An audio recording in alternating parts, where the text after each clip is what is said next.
So friends, we have started winding up on this series. In this series, our discussion has always been about selflessness. We've learned quite a bit about selflessness, that it is a seed within us. It is potential within us, but it is something that has got to be cultivated. Left on our own devices without intentionality, without doing something about being hell-bent on being selfless, we will be selfish. The default mode for humans is selfishness. And yet there is a deep potential, a seed for selflessness within us. And what we've been discussing of late in the past 3 or so episodes has been how exactly can we start cultivating selflessness into our lives. And today will be another episode that will mark that and will help us to draw closer to becoming selfless. You want to stay tuned to this one.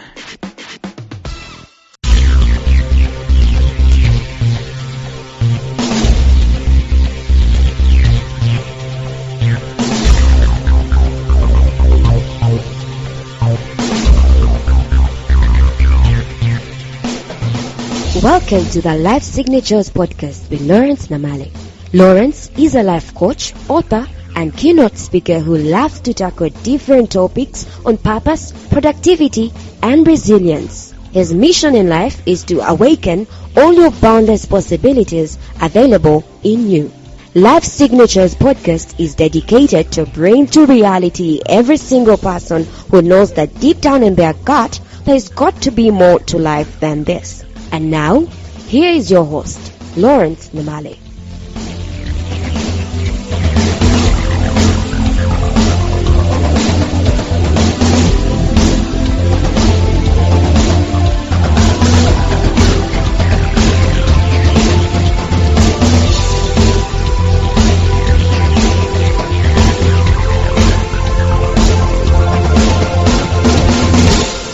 Life Signatures episodes are brought to you by africanbooks.com, which is an online ebook platform that seeks to broadcast the African Christian voice to the world.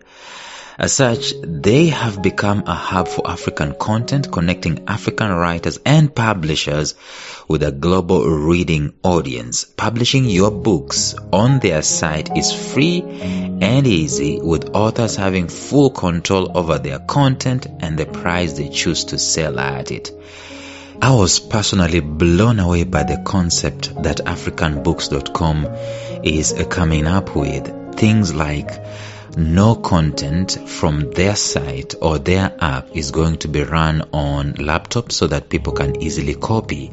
In other words, your content as a writer is restricted from digital multiplication or digital copying, so you remain intact with your information. And the other concept that I got so blown away with was the fact that in some time to come, in due course, africanbooks.com will be starting to announce African Writer of the Year. In other words, there will be competitions in all African countries to figure out who is the best published author.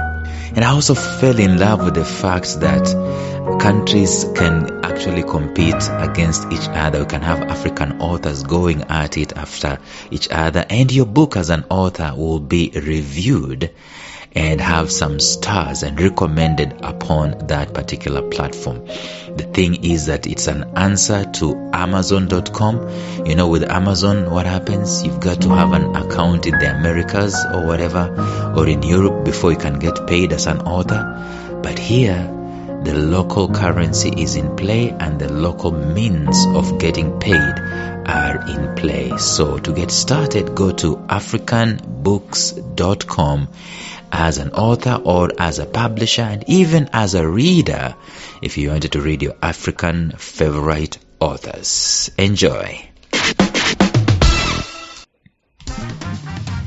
Of course, you're going to remember the people who have been selfless, and I've said over and over again that the easiest example of the selfless people, who are a majority, are mothers, single mothers or whatever.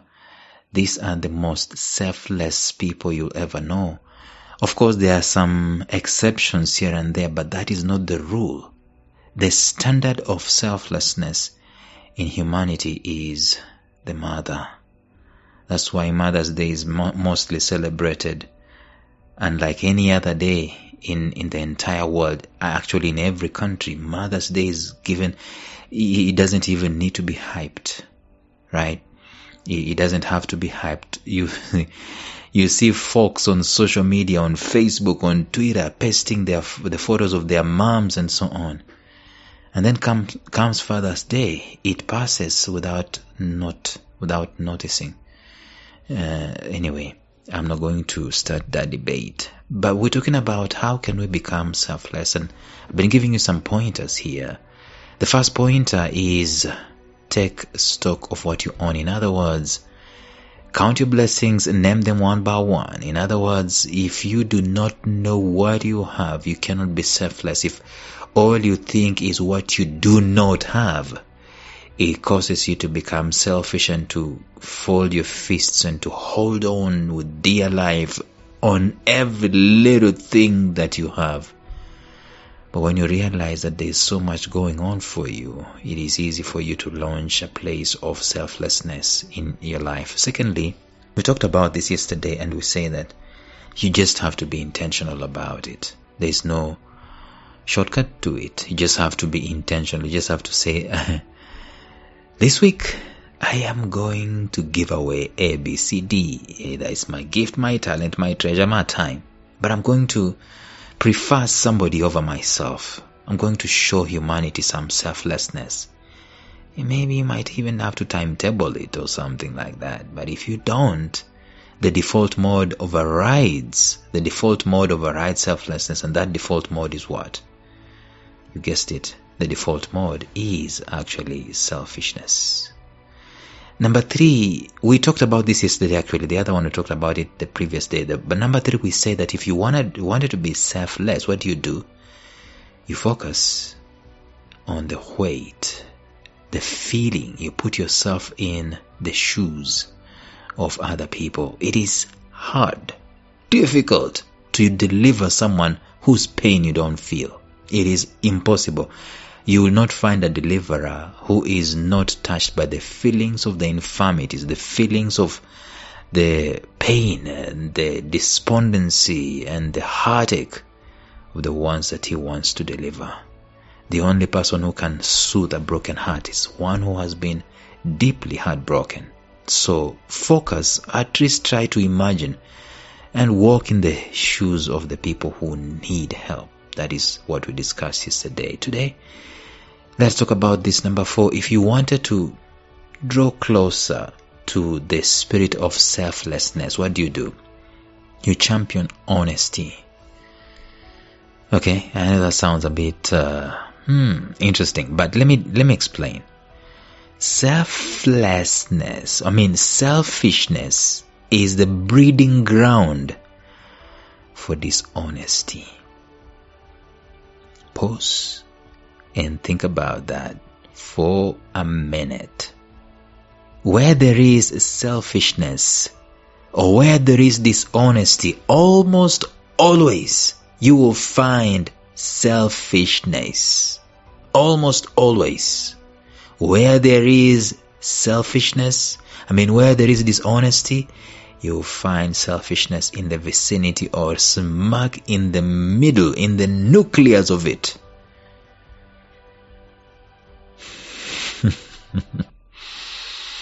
So if you're a Christian and you know you need to tithe, okay, I know that debate is out there with Creflo Dollar coming up and saying that tithing is in the Old Testament, is in the Old Covenant.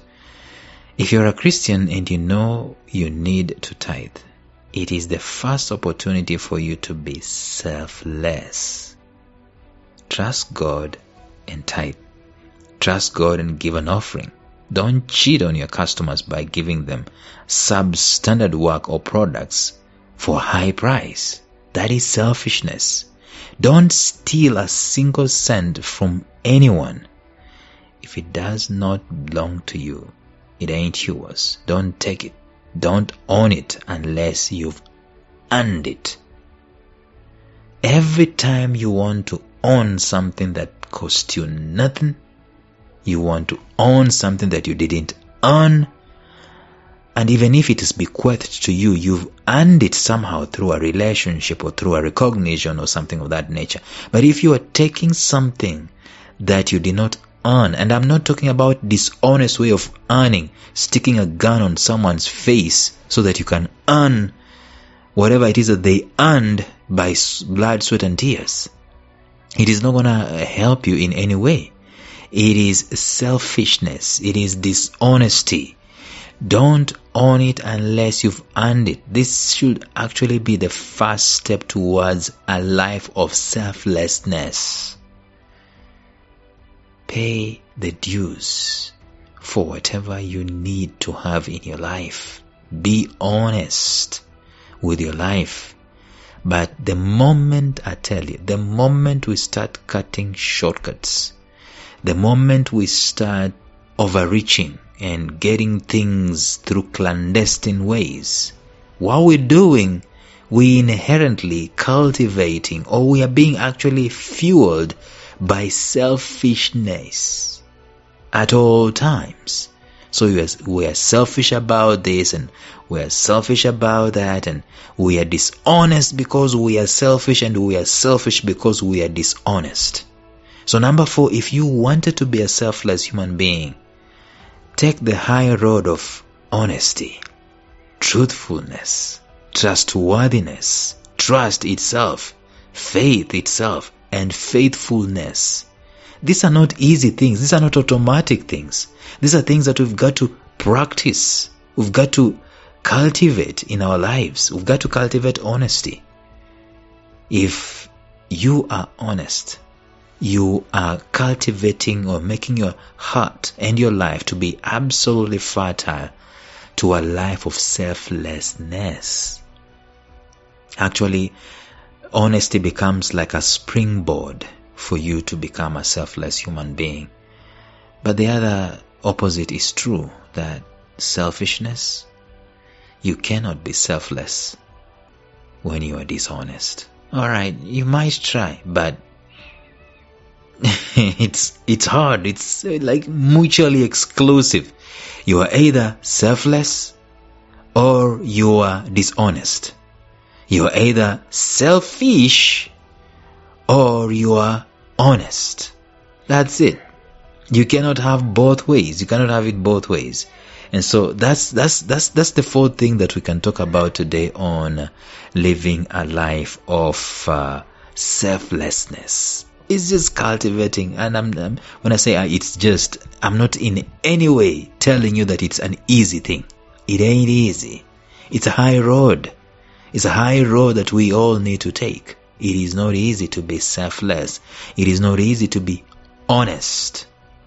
That's why it's a virtue. That's why it's a value. That's why it's one of those things that you admire in other people who are honest, actually, even to their own fault and to their own loss, right?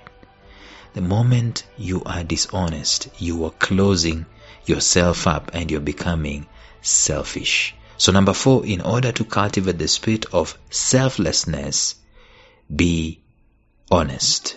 Tomorrow we will wind up even as we continue with this series. But until then, bye-bye.